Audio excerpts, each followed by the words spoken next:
وہ صرف آدمی نہیں تھے، ان کے ساتھ ایک جانور بھی تھا، جانور بھی عجوبہ بن گیا۔ تو ہم ہیں تو انسان، لیکن ایک جانور کو لے کر ہم بھی چل رہے ہیں، اس لیے ہم بھی عجوبہ بنے ہوئے۔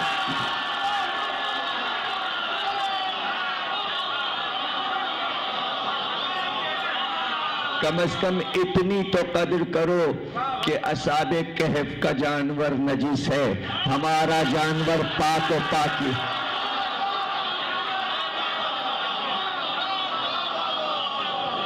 تو لوگوں کے سمجھ میں ذوالجناح نہیں آتا، ہمارا گھوڑے کو نکالنا سمجھ میں نہیں آتا، تو اس کو عجائبات میں رکھ دو، اس لیے کہ عجائبات سمجھ میں نہیں آتے۔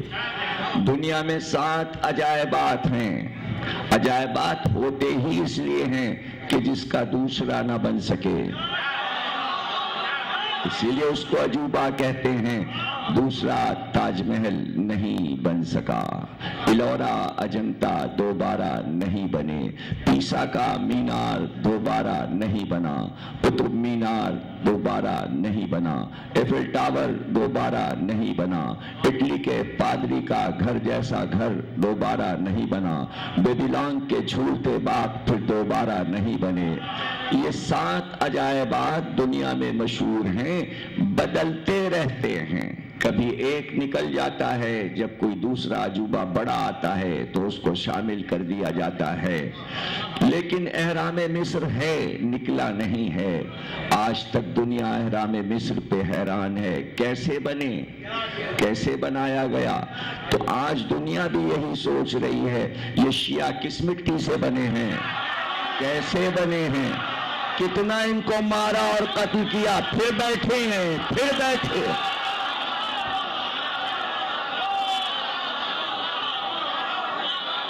تو عجائبات میں رکھ دو، کیا حرج ہے۔ بہت سی قوموں نے اپنی بہت سی پرانی قوموں کو عجائب بنا کے رکھا ہے، کیا نہیں؟ امریکنز نے ریڈ انڈینز کو عجائبات میں رکھا ہوا ہے۔ بہت سی پرانی قومیں عجائبات کہلاتی ہیں، لیکن ہم تو کبھی پرانے ہوئے ہی نہیں، اس لیے کہ جس کا ذکر کرتے ہیں وہ ذکر ہمیشہ نیا ہے۔ واقعہ کربلا کبھی پرانا نہیں ہوا۔ بات ہے سمجھنے کی۔ کتنی عجیب بات ہے کہ مغرب کے اسکالر سمجھنے آئیں کہ عزاداری کیا ہے، وہ پی ایچ ڈی کرنے آئیں۔ ورجینیا یونیورسٹی کا پروفیسر صرف ذوالجناح پہ پی ایچ ڈی کیے بیٹھا ہوا، اب اس کی عادت بن گئی ہے۔ عجیب بات ہے، اخبارات میں آیا کہ وہ کوئی بھی لیکچر دے، گھما پھرا کے بیچ میں ذوالجناح کو لے آتا ہے، اپنی ہر بات کو وہ ذوالجناح سے ثابت کرتا ہے۔ اب اس نے پی ایچ ڈی کیا ہے، پی ایچ ڈی کے معنی یہ ہے کہ جو بات بھی کہے اس میں اپنے شعبے کو لے آئے۔ یہ کوئی مشکل کام تو نہیں ہے۔ دیکھیے، اس کو میں یوں سمجھا دوں، اس کی شکایت کی لوگوں نے اور کہا یہ تو ہر وقت ذوالجناح کرتا رہتا ہے، لیکچر سننے والوں نے۔ تو اس سے جب سوال کیا، اس نے کہا میرا تو موضوع ہی ہے یہ، میں اپنا موضوع تھوڑی چھوڑ دوں گا۔ تو اس کو یوں سمجھ لیجئے کہ حافظ شیرازی کا دیوان جسے یاد ہوتا ہے تو وہ کوئی بھی واقعہ دیکھے گا، کوئی بھی مسئلہ ہوگا تو اس موضوع پہ حافظ کا شعر پڑھ دے گا۔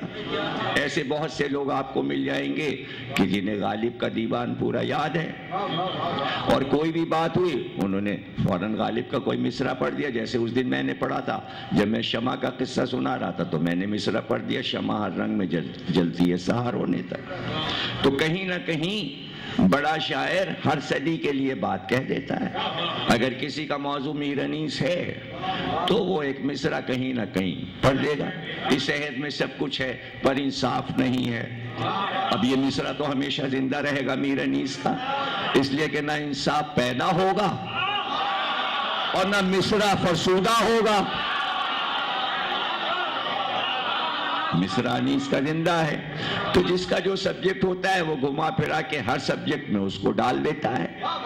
تو اسی طرح ایمی بارڈ نیو یارک یونیورسٹی کی ہیڈ آف دا ڈپارٹمنٹ ہیں، انہوں نے پی ایچ ڈی کیا نوحے پر، مرثیے پر، اور صرف اردو کے نہیں، پنجابی نوحے، لاہور بھی گئیں، موچی دروازے بھی گئیں، اور اس پر پی ایچ ڈی کیا۔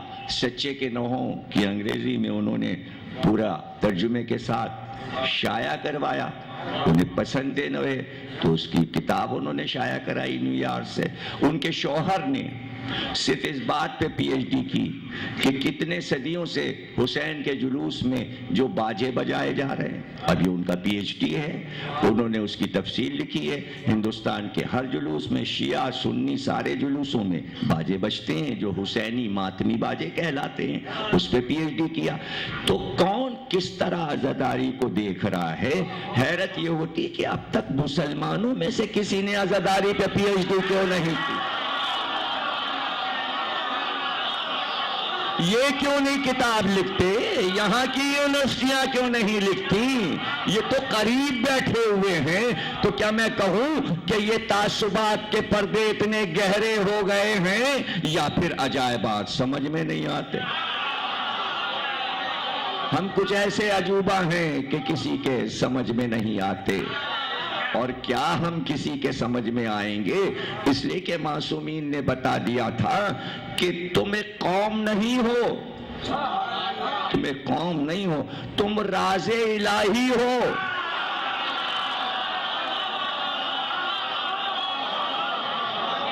اب راز ہر ایک کے سمجھ میں نہیں آتا، کسی کی عقل کم ہے، کسی کی عقل زیادہ ہے، کسی کے سمجھ میں نہیں آتا۔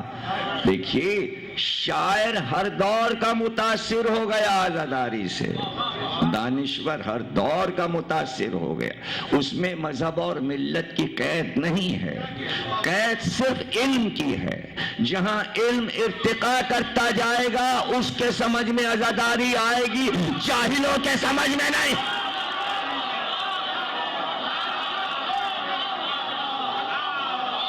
جاہل اسے سمجھ نہیں پائیں گے۔ اب میں کیا کروں کہ کل کی تقریر کا اصرار بڑھتا گیا اور فون آتے گئے کہ وضاحت کیجئے جو حدیث آپ نے پڑھی تھی۔ میں پڑھتا ہوں اور میرے پاس رکھی ہوئی ہے تفسیر قرآن سے اور معصوم کی حدیث، کہ زیادہ فرمائش یہ کہ شرح کر دیجئے، تو میں شرح کر دوں گا۔ ظاہر ہے کہ مشکل کام ہے امام کے فرمان کی شرح کیسے کی جا سکتی ہے، لیکن کی جاتی ہے جیسے آیات قرآنی کی تفسیر کی جاتی ہے۔ قرآن بھی معصوم ہے، ائمہ بھی معصوم ہے، تو جب لوگوں کے سمجھ میں قول نہ آئے تو تشریح کرنا پڑتی ہے، ہر مشکل بات کی تشریح کرنا پڑتی ہے۔ لیکن پہلے یہ بات تمہیدی طور پہ سمجھا دوں کہ دیکھیے، سب سے بڑی بات یہ ہے، حیرت انگیز بات یہ ہے کہ دنیا کے تمام مذہب اپنے رہنماؤں کے کہنے پہ عمل کر رہے ہیں۔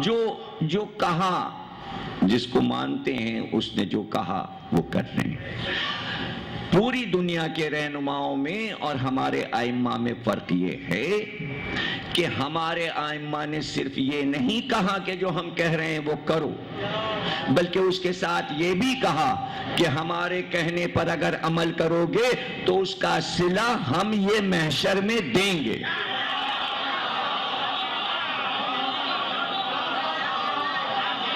اب آپ دیکھ لیجئے، اگر کہیں حضرت موسیٰ نے اپنی قوم سے یہ کہا ہو یہ کام کرو، یہ کام کرو، یہ کام کرو، ہم جنت دیں گے، اس لیے کہ جنت موسیٰ کے اختیار میں ہی نہیں تھی۔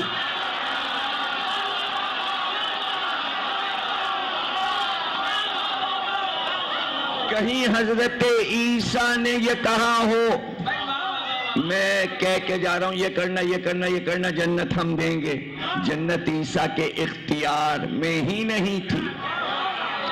جنت صرف دی گئی سرکار دو عالم حضرت محمد مصطفیٰ کے اختیار میں صلی اللہ علیہ وسلم، صرف جنت ان کے اختیار میں دی گئی۔ لیکن انہوں نے اعلان کر دیا کہ جنت ہمارے اختیار میں ہے، لیکن خاتون جنت ہمارے گھر میں ہے، ساقی کوثر ہمارے گھر میں ہے، جنت کے جوانوں کے سردار حسن اور حسین ہمارے گھر میں ہے۔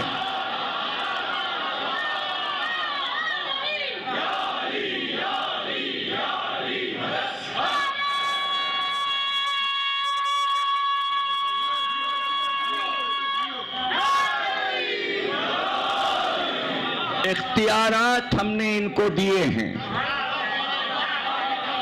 اب کوئی اس میں پریشان نہ ہو کہ رسول خدا نے اختیارات اپنے بچوں کو دے دیے، اپنی بیٹی کو اختیار دیا، اپنے داماد کو دیا، اپنے نواسوں کو اختیار دیا، تو خود تو نہیں دیا، اس نے پروردگار سے اختیار دیا ہے۔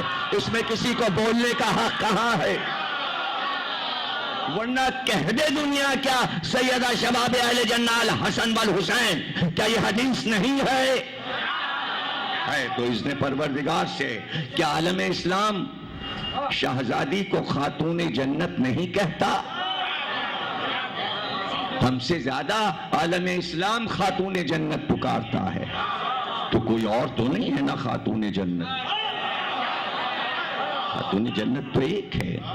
تو جب اختیار ان کے پاس ہے تو اب سمجھنے کی کوشش کیجئے، اگر جنت کا اختیار ان کو دیا گیا تو کام بھی انہی کے سپرد ہوا کہ کس بات پر جنت ملے گی۔ جب تک وہ کام نہیں ہوگا تم جنت تقسیم نہ کرنا۔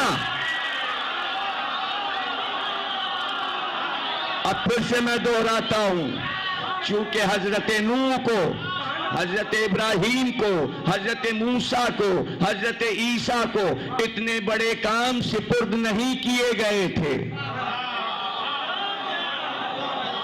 ختمی مرتبت کو دو کام دیے گئے، ایک اعلان کرو ولایت علی کا، دوسرے شہادت حسین سمجھاؤ، کربلا کا واقعہ بتاؤ، محضر پر تم نے دستخط کیا ہے، ان دونوں چیزوں کو قیامت تک جانا ہے، ایک ولایت علی، ایک غم حسین۔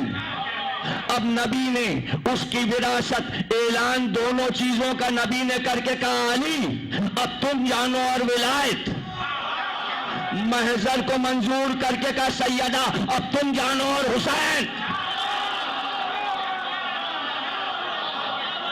اختیار تمہارے پاس ہے، اختیار تمہارے پاس ہے، تم لوگ ہو مالک جنت۔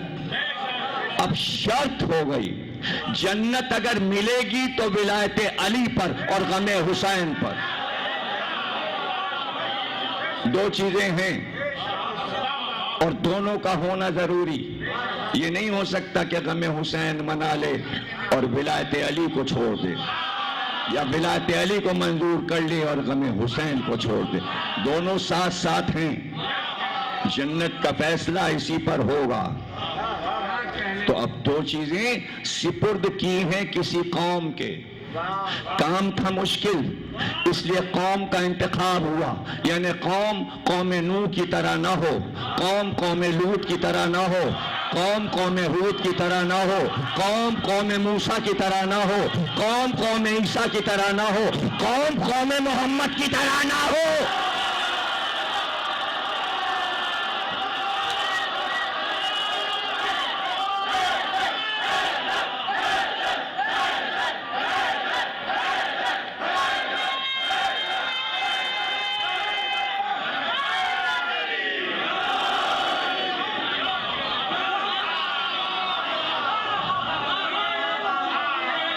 کام مشکل ہے، دیکھیے کام مشکل ہے، اس کام میں کہہ دیا گیا تھا بڑی مشکلیں ہوں گی، تمہیں نظر انداز کیا جائے گا، تمہارے حقوق چھینے جائیں گے، ارے اتنے مصائب ہوں گے، مصائب لے لیے،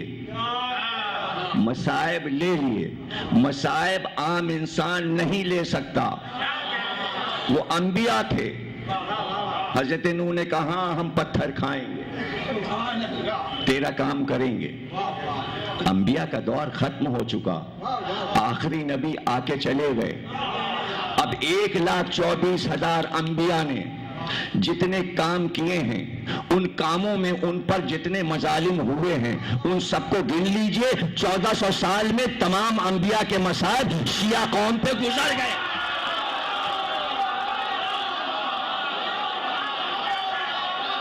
گزر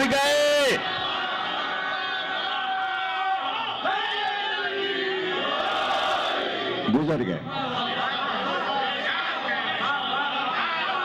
اور یہ بھی عہد لے لیا گیا کہ نوح نے اپنی قوم کی بدتر حالت دیکھ کر بد دعا کی غرق ہو جائیں. صالح نے کہا ڈوب جائیں. ہود نے کہا پتھر برسیں. شیعوں سے عہد لیا گیا کہ جو تم پر ظلم کریں گے مسلمان ان کے لیے بد دعا نہ کرنا.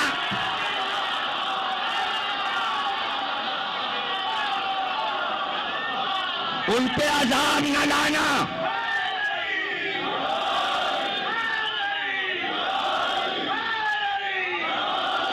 ان پہ عذاب نہ لانا. اختیار دیا گیا کہ تمہاری بد دعا سے عذاب آ سکتا ہے لیکن طاقت عطا کی گئی. آپ کہیں گے دلیل سن لیجئے. 1400 برس سے مظالم برداشت کرنے کے باوجود ساتھ لگے ہوئے ہیں ہم. ارے ذرا سی دیر میں ہندو مسلم ساتھ رہتے تھے. ہندوستان میں آواز بلند ہو ملک الگ کر دو, ہندو ظلم کر رہا ہے. ہم نے 14 صدیوں میں کبھی بھی اپنے اوپر ظلم کرنے والوں سے یہ نہیں کہا ملک الگ کر دو.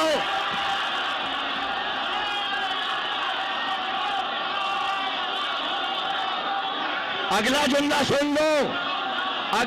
سن لو. جب بھی امت نے چاہا کہ کوئی نیا ملک بنائے سب سے آگے بڑھ کر ہمیں نے مدد کی. پاکستان نہ بنتا اگر ہم حامی نہ بنتے.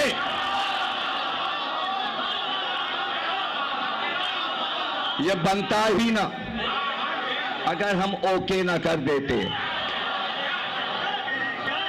ذرا مہربانیاں تو دیکھو. کم از کم اس طرح قوم کو پہچان لو. کتنی حلیم ہے یہ قوم, کتنی حلیم ہے یہ قوم. حلم وہ دیگوں والا حلیم نہیں, وہ بھی ہوتا ہے 2.25 مہینے ہوتا. وہ کھا ہی کے آدمی حلیم ہو جائے تو کیا کہیں. حلم یہ ہے کہ ظلم کے باوجود ماتھوں پہ شکنیں نہیں آتی. کس طرح برداشت کیا. اس برداشت کا کوئی انعام ہے کہ نہیں؟ تو وعدہ تھا کہ تم اگر ایسا کر لو گے تو پھر جو چاہیے وہ ملے گا. تو اب اگر وہ ہمیں ملنے والا ہے, اگر وہ ہم بیان کریں تو لوگ جل کیوں رہے ہیں؟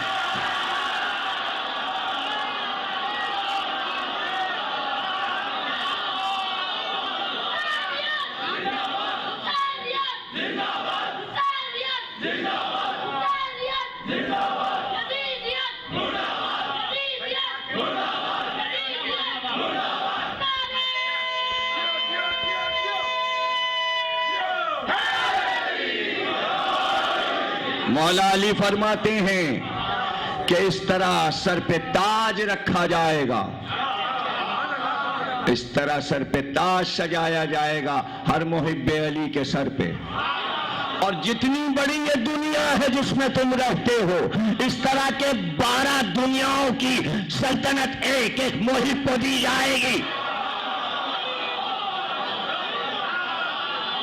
میں سوچا کرتا تھا یہ اربوں ستارے 45 لاکھ کہکشائیں, ہر کہکشاں میں 2 ارب ستارے, ہر ستارے میں سورج جیسے بڑے بڑے ستارے. یہ سیارے خالی کیوں پڑے ہوئے ہیں؟ یہاں مخلوق کیوں نہیں ہے؟ یہ خالی رکھے گئے ہیں تاکہ ان کو حکومت ملنے کے بعد یا حسین والے آباد کریں. الحمدللہ رب العالمین, عالمین کا مالک ہے. جس کو جو چاہے دے دے، جس کو جو چاہے دے دے، اس کی مرضی تھی ولایت علی اور غم حسین۔ وہ خوش ہوا جس نے ولایت علی کو سلامت رکھا، وہ خوش ہوا جس نے غم حسین بنایا۔ اب کوئی ہم سے پوچھنے والا ہے کہ ہم نے کیسے تقسیم کر دیا؟ اب اس میں آڑے آتی ہے ایک بات، اور وہ بات جو میں نے کل عرض کی تھی کہ بھائی یہ کیا ہے، اس میں گنہگار بھی تو ہیں۔ اچھا، اگر گنہگار ہیں، یہ سوال اٹھ رہا ہے، تو پھر متقی بھی ہوں گے اور درمیانے بھی ہوں گے۔ بعض وہ ہوں گے جنہوں نے کبھی گناہ کیا ہی نہیں ہوگا، بعض وہ ہوں گے جنہوں نے ہلکے پھلکے کیے ہوں گے، چھوٹے موٹے، ایسے ہی کبھی کوئی جھوٹ ووٹ بول دیا ہوگا، بعض وہ ہوں گے جنہوں نے جانے کی اتنی رشوتیں لی ہوں گی، کیا کیا کام کیے ہوں گے۔ اب میں گناہ کیوں گنواؤں؟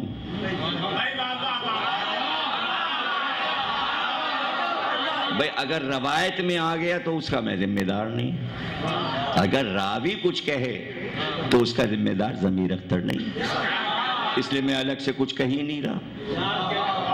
گناہ گناہ ہے۔ تو سوال یہ ہے کہ جو متقین ہیں ان کو کیا پریشانی؟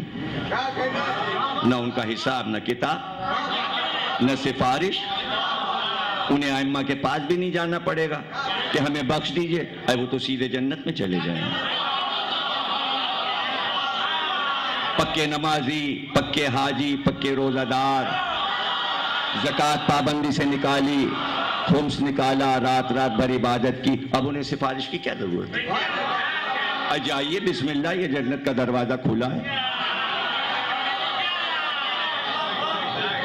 درمیانے بیچارے، ان کا ہاں وہ آیت کے مطابق جس کا پلہ ثواب کا بھاری ہوگا، ان کا ہاں ان کے ہلکے پھلکے ہیں، یہ گناہوں کا پلہ ہلکا ہے، ٹھیک ہے جائیے۔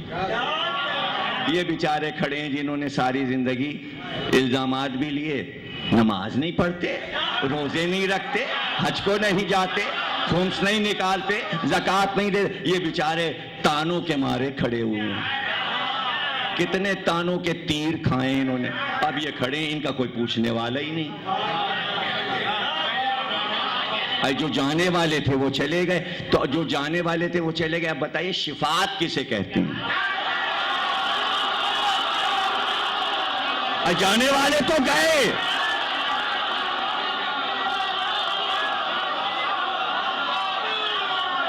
شفاعت کس کی ہوگی ذرا مجھے بتا دیجئے؟ شفاعت کس کی؟ متقین کی شفاعت ہوگی، نمازیوں کی شفاعت ہوگی، روزہ داروں کی شفاعت ہوگی۔ ان کی کیا شفاعت؟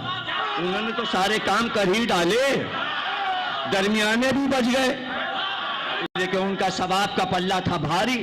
حج کیے تھے انہوں نے 19، جھوٹ بولا تھا 1 بار،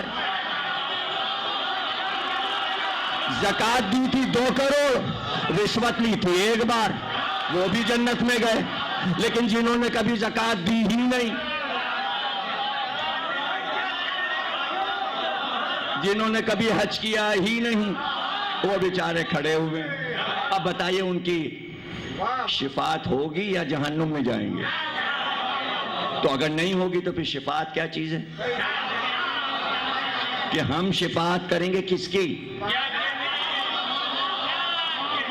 میں کس طرح سمجھاؤں؟ سلمان فارسی پہنچے، کیا کوئی ان کی شفاعت ہوگی؟ وہ تو ایمان کے 10 درجے پہ ہیں۔ ابو ذر پہنچے، کیا کوئی ان کی شفاعت ہوگی؟ وہ تو 9 درجے پر ہیں ایمان کے۔ عمار یاسر گئے، مقداد گئے، قنبر گئے، میثم تمار گئے۔ نہیں، ان کے مرتبے آپ کو نہیں پتا۔ حدیث یہ ہے کہ یہ بھی کروڑہ کروڑ کو بخشوائیں گے، یہ تو بخشوانے والوں کے صف میں کھڑے ہیں شیعان علی، ہیں محبان اہل بیت، تو ان کو صرف جانا تھوڑی ہے، انہیں تو بخشوانا ہے۔ تو ان کا کیا ہوگا جن کی اکثریت ہے؟ تو اب جنہیں جانا ان کو مبارک، متقیوں کو جنت مبارک، متقیوں کو جنت مبارک، زاہدین کو جنت مبارک۔ وہ تو سیدھے سیدھے چلے گئے، کسی سے انہیں سفارش نہیں کروانا پڑی، ساری زندگی ثواب کے کام کیے۔ بڑے نمازی تھے، بڑے پرہیزگار تھے، بڑے روزہ دار تھے، بڑے حاجی تھے، بڑے زکاتی تھے، بڑے خمسی تھے، گئے گئے گئے گئے وہ گئے وہ گئے گئے گئے گئے، یہ بچے بیچارے بس خالی، جن کا کوئی پوچھنے والا نہیں، مسکین لوگ۔ ایسے میں ایک آواز آئی اس پورے مجمع میں، محشر کے میدان میں، پروردگار نے آواز دی، جتنے محسنین ہیں وہ الگ ہو جائیں۔ کہاں ہے میرے محسنین؟ کہاں ہے میرے محسنین؟ آواز آئی، کتنی بار اس نے پکارا، سب مڑ مڑ کے دیکھ رہے ہیں، محسنین کون ہے؟ محسنین کون ہے؟ محسنین کون ہے؟ جب کوئی نہ بولا تو یہ مسکین لوگ بیچارے پکارے، کہنے پروردگار ہم ہیں تیرے محسنین، جن کی بخشش کی امید نہیں تھی، یہ بولے ہمیں تیرے محسنین، کہ تم نے کیا کیا ہمارے ساتھ، کہ ولایت علی کو زندہ رکھا، غم حسین کو زندہ رکھا۔ آواز آئی، ہاں تم ہمارے محسنین ہو، تم ہمارے محسنین ہو۔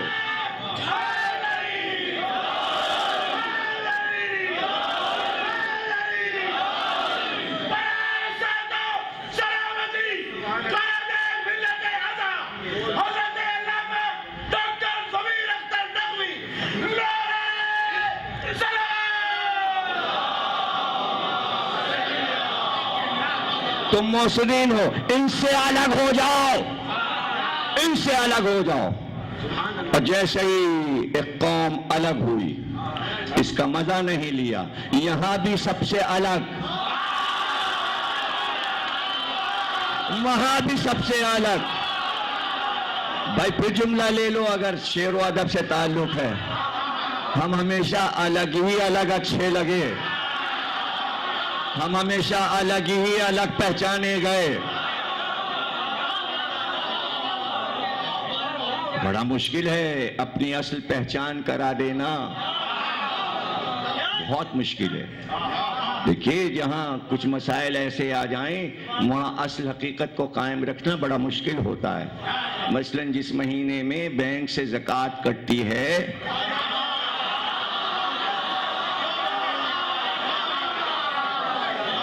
تو بہت سے لوگ آپ بن جاتے ہیں،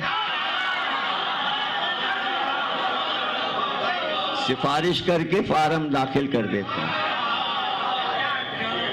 تو دولت کا مسئلہ آ گیا۔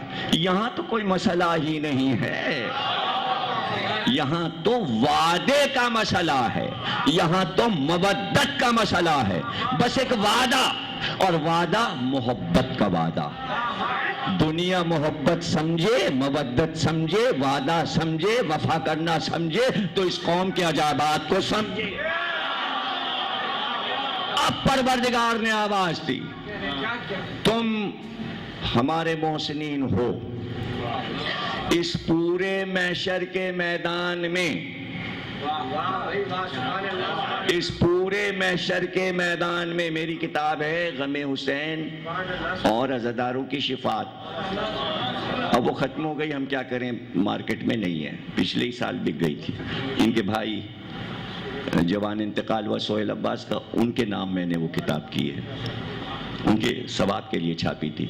بہرحال وہ نہیں ہے، دو چار کتابیں کہیں پڑھی ہوں تو آپ اسے پڑھیے، اس میں یہ پوری روایت میں نے کتاب میں ائمہ کے حوالے سے اور قرآن کے حوالے سے، آیات کے حوالے سے لکھ دی کہ ایسے میں اللہ کہے گا، اے میرے محسنین، اس محشر کے میدان میں سب کو غور سے دیکھو، جس جس نے تم پر دنیا میں احسان کیا ہو اس کا ہاتھ پکڑو اور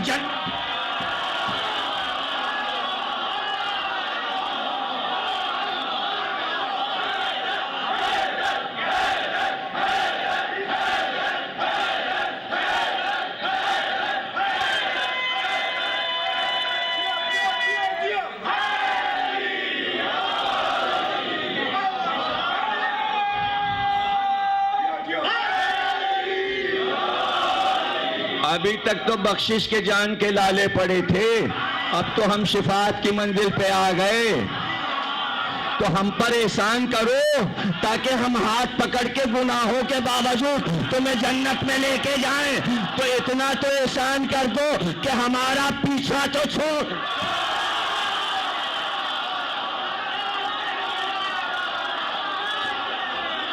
یہ احسان کیا کم ہے؟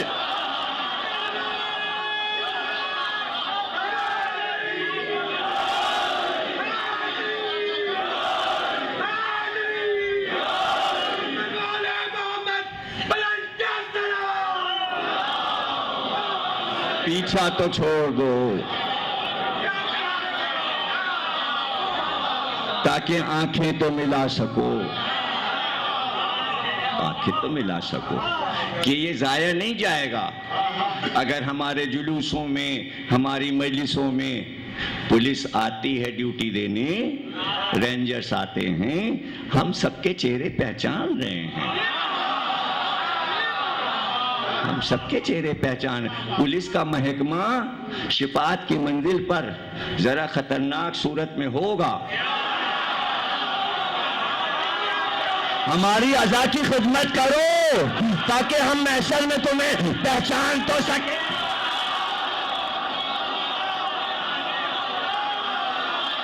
پہچان تو سکیں۔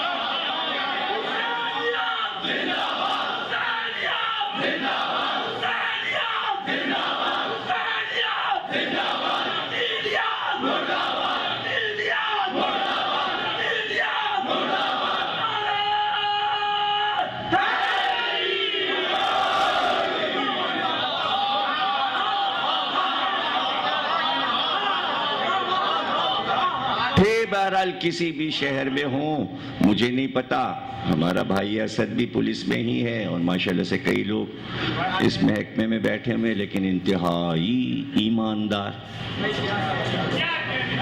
وہ ظاہر کے اعضاء کی برکت ہے کہ اپنے عہدوں سے وفادار، سمجھے نا۔ تو داروغہ تھے، اب داروغہ ہی کہتے تھے اس زمانے میں، اب تو شاید کیا ایس ایچ او کہتے ہیں اور کیا کہتے ہیں اور کیا کہتے ہیں۔ ریٹائر ہو گئے تو اپنے عالم کی خدمت میں پہنچے جسے بہت مانتے تھے، کہنے سرکار ریٹائر ہو گیا ہوں لیکن اب آپ کو کیا نہ بتاؤں میں کہ بہت رشوت لی میں نے، بہت رشوت لی، ساری زندگی رشوت لی میں نے۔ اب یہ بڑھاپے میں ڈر لگنے لگا ہے، سرکار آپ کچھ بتائیے کہ خوف نکل جائے اور میرے گناہ معاف ہو جائیں۔ عالم نے کہا نماز شب پڑھا کرو، کہ سرکار اور کہ بھئی خیرات کرو، غریبوں کی مدد کرو، کہ سرکار کچھ اور، کہ زیارت کربلا معلیٰ کو جاؤ، بس اب اس سے بڑا کوئی عمل نہیں ہے، سارے گناہ معاف ہو جائیں گے تمہارے۔ جناب نماز وغیرہ تو شب کی پڑھنے ہی لگے لیکن پاسپورٹ جلدی سے بنوایا، حکم تھا عالم کا، چلے اس زمانے میں پانی کا جہاز، جیسا کہ کل پڑھا تھا کہ پانی کے جہاز کا سفر ہوتا تھا، جہاز پہ بیٹھ گئے، جہاز چلا بمبئی سے بصرے کی طرف، زائرین کو لے کے یہ بھی اس جہاز پہ، نماز ظہرین سے کچھ پہلے اذان کے وقت کھڑے ہوئے عرشے پہ اپنے دوستوں سے باتیں کر رہے تھے کہ ایک بار سب کو مخاطب ہو کے کہنے لگے اذان کی آواز آ رہی ہے۔ لوگوں نے کہا یہاں بیچ سمندر میں کہاں سے مسجد آئی؟ کارے اذان ہو رہی ہے، تم سن نہیں رہے ہو؟ کتنی زور زور اذان کی آواز آ رہی ہے اور تم سن نہیں رہے، اب تو اذان ختم پر ہے۔ تو لوگوں نے کہا ان کا دماغ چل گیا، کچھ باتیں چڑھ گئیں ان کے دماغ۔ ابھی یہ کہی رہے تھے کہ ایک بار انہوں نے کہا بھائی تم جاتے ہو، تم لوگ یا نہیں جاتے ہو؟ میں تو جا رہا ہوں نماز پڑھنے، اس لیے کہ اذان ختم ہو گئی، یہ کہہ کے سمندر میں چھلانگ لگا دی۔ اب لوگ جھک جھک کے دیکھنے لگے، وہ تو غائب ہو گئے، ان کی نظر میں وہ غائب ہو گئے، اور انہوں نے اپنے آپ کو ایک خوبصورت شہر میں پایا، اور خوبصورت عمارتیں، سفید سفید اور باغات، اور دیکھا شاندار ایک مسجد، اور سارے نمازی ادھر نماز پڑھنے کے لیے جا رہے ہیں۔ یہ بھی سارے نمازیوں کے ساتھ جس کا چہرہ دیکھ رہے ہیں خوبصورت، جس کا چہرہ دیکھ رہے ہیں خوبصورت، جا کے کھڑے ہو گئے صف میں۔ نماز ختم ہو گئی، جب نماز ختم ہو گئی، زور اثر پڑ چکے، بیٹھے ہوئے تسبیح پڑھ رہے تھے کہ کسی نے محراب سے نام لے کے آواز دی، میرے پاس تو آؤ۔ ادھر ادھر دیکھنے لگے، یہ میرا نام کیسے معلوم ہو گیا؟ اٹھے اور قریب آئے، سلام کیا، کہ آپ کو میرا نام کیسے معلوم؟ کہ صرف تمہارا تھوڑی، ہم تو ہر انسان کا نام جانتے ہیں، سب ہماری نگرانی میں ہے۔ کہ سرکار آپ امام مہدی تو نہیں ہے؟ کہ ٹھیک پہچانا تم نے۔ بے اختیار قدموں پہ گر گئے، پیر چومنے لگے، ہاتھ چومنے لگے، کہ میں کتنا خوش قسمت ہوں کہ میں نے آپ کے پیچھے ذوالرحن کی نماز پڑھی، کہ ہم یہیں وادی خضرا میں نماز پڑھاتے ہیں۔ یہ جو تم نے اذان کی آواز سنی، یہ ہمارے مسجد کے مؤذن کی اذان کی آواز تھی جو تمہارے جہاز تک جا رہی تھی۔ تمہیں چونکہ لگاؤ تھا، تم کربلا جا رہے ہو، اس لیے تمہیں یہ اذان سنائی دی، اور کانوں کو نہیں سنائی دی۔ تو مودت کی طاقت بہت کچھ کان کو سنوا دیتی ہے۔ آپ مجلسوں پہ مجلسیں پڑھ رہے، ہر ایک نہیں سن پا رہا، جو سن رہا ہے وہ آ رہا ہے، جو سن رہا ہے وہ آ رہا ہے، جو سنے گا وہی تو مسجد میں جائے گا اذان کی آواز سن کر، جو سنے گا مرثیہ وہ آئے گا، جو سنے گا وہ آئے گا، جسے سنائی نہیں دے رہا کان بند۔ ایک نے سنا اور وہ آ گیا، ہاتھ چومے، پیر چومے، کہا اٹھو اٹھو، دیکھو ہمیں غور سے دیکھو۔ اب دیکھ رہے ہیں اور روتے جا رہے، آنسو بہتے جا رہے ہیں، چہرہ دیکھ رہے ہیں۔ کہ تم نے ہمیں دیکھ لیا، تم نے ہمیں دیکھ لیا، اب تو تمہارے دل میں کوئی آرزو اور حسرت تو نہیں رہی؟ اپنے وقت کے امام کے سامنے بیٹھے ہو، اب تو کوئی آرزو نہیں ہے، اب رو رہے ہیں۔ کہ نہیں مولا، آرزو تو ہے، ابھی تو دل میں آرزو ہے آپ کو دیکھنے کے بعد بھی۔ کب بیان کرو؟ کب پنجتن پاک کی زیارت کرنا چاہتے ہیں، پنجتن پاک کی زیارت کرنا چاہتے ہیں۔ ایک بار کہتے ہیں کہ امام نے اپنا سیدھا ہاتھ اٹھایا، کہ ذرا دیکھو سامنے، دیکھو یہ جنت کا حجرہ ہے، کیا نظر آیا؟ کہا مولا پنجتن پاک کو دیکھ رہا ہوں، رسول خدا کو دیکھ رہا ہوں، علی کو دیکھ رہا ہوں، حسن اور حسین کو دیکھ رہا ہوں، ایک بی بی نقاب میں ہیں انہیں بھی دیکھ رہا ہوں۔ کا زیارت کر لی، زیارت کر لی، اب تو دل میں کوئی تمنا نہیں، کوئی خواہش نہیں۔ تو قدموں پہ گر کے کہا مولا اب بھی ایک تمنا ہے، اب بھی ایک تمنا ہے، کا بیان کروں؟ کہ قبر حسین دیکھنا چاہتا۔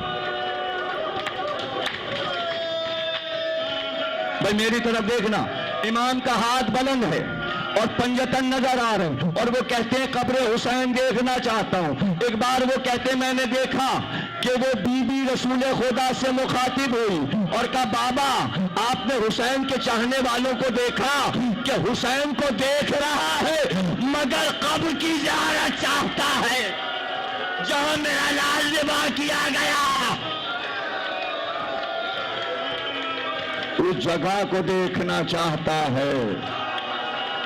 یہ ہے محبت کی حدیں۔ ہم کربلا کیوں جاتے ہیں؟ اس جگہ کو دیکھ لیں، اس مقتل کو دیکھ لیں جہاں میرے حسین کو ذبح کیا گیا۔ اللہ سب کو زیارت کرائے۔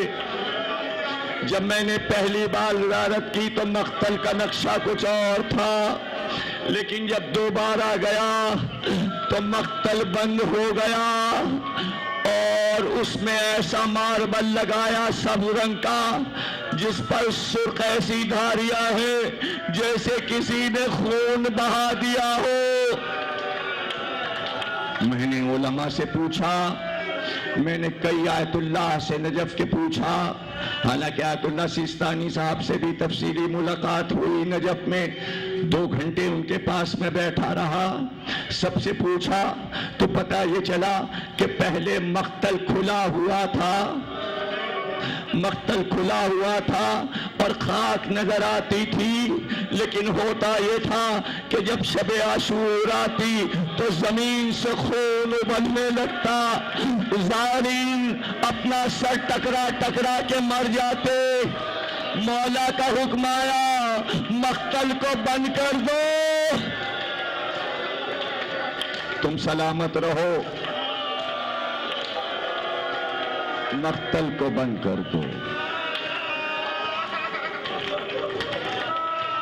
دیکھیے قبر حسین اصل تہخانے میں ہے، اوپر زری ہے، مقتل بھی اصل تک آپ پہنچ نہیں سکتے۔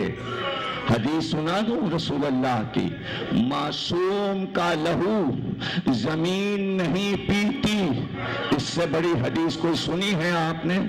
رسول اللہ نے فرمایا کہ زمین کو یہ حکم نہیں ہے کہ معصوم اور مظلوم کا لہو جذب کر سکے، حسین کا لہو زمین نے جذب نہیں کیا۔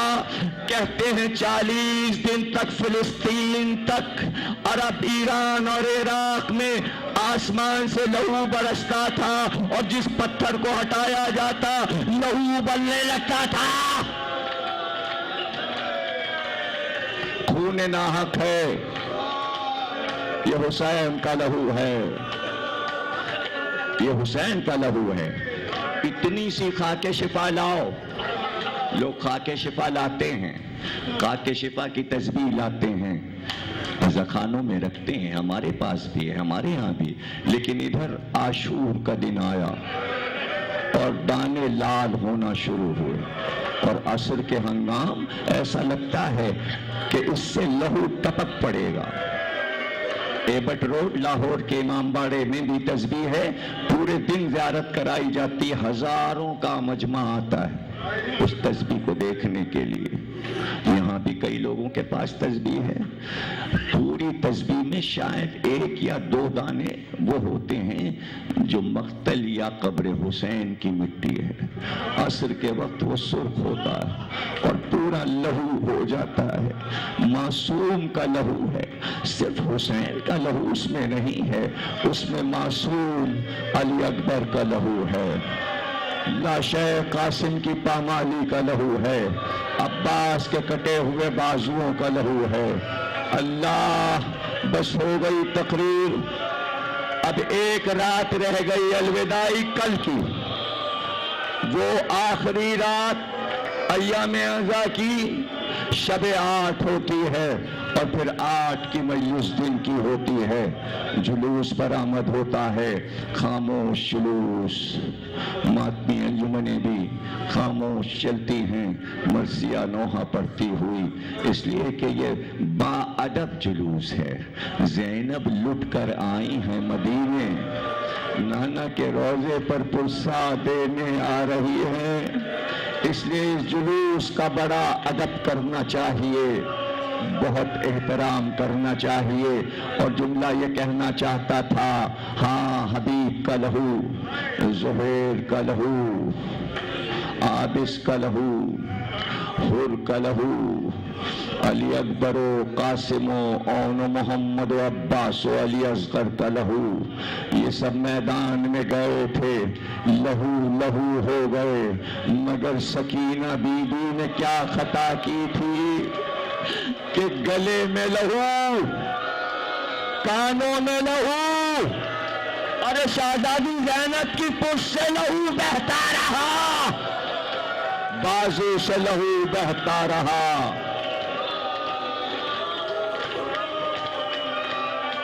8ویں مجلس ہے، پرسادو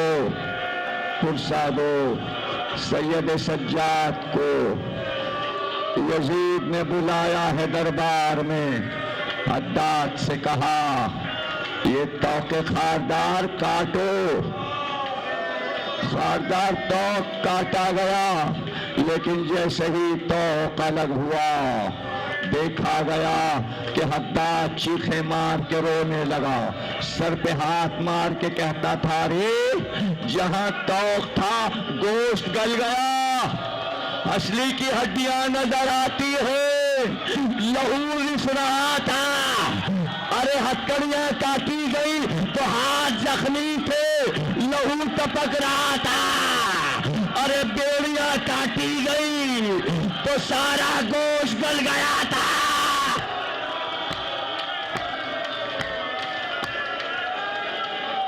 تم سلامت رہو رونے والو، حسین کو رونے والوں لو تقریر ہو گئی۔ سید سجاد مدینے کے باہر بیٹھے تھے کہ ایک بار محمد حنفی آئے، بھتیجے کو دیکھتے ہی دوڑ کر گلے سے لپٹایا کہ پیار سے سینے سے لگائے، دونوں ہاتھ پکڑ کے سید سجاد نے چچا ذرا آہستہ کا بیٹا کیا ہوا؟ شان ادا ہٹا کے کہا چچا یہ گوشت گل گیا، خون بہ رہا ہے، کوئی ہاتھ لگاتا ہے تو تڑپ جاتا، کا بیٹا یہ کیسے ہوا؟ کہ جب بابا کا سر کٹا، پھپھی اماں کے بازوؤں میں رسی بندھی تو میرے گلے میں یہ توق، یہ ہتھکڑی، یہ بیڑی، ماتم حسین۔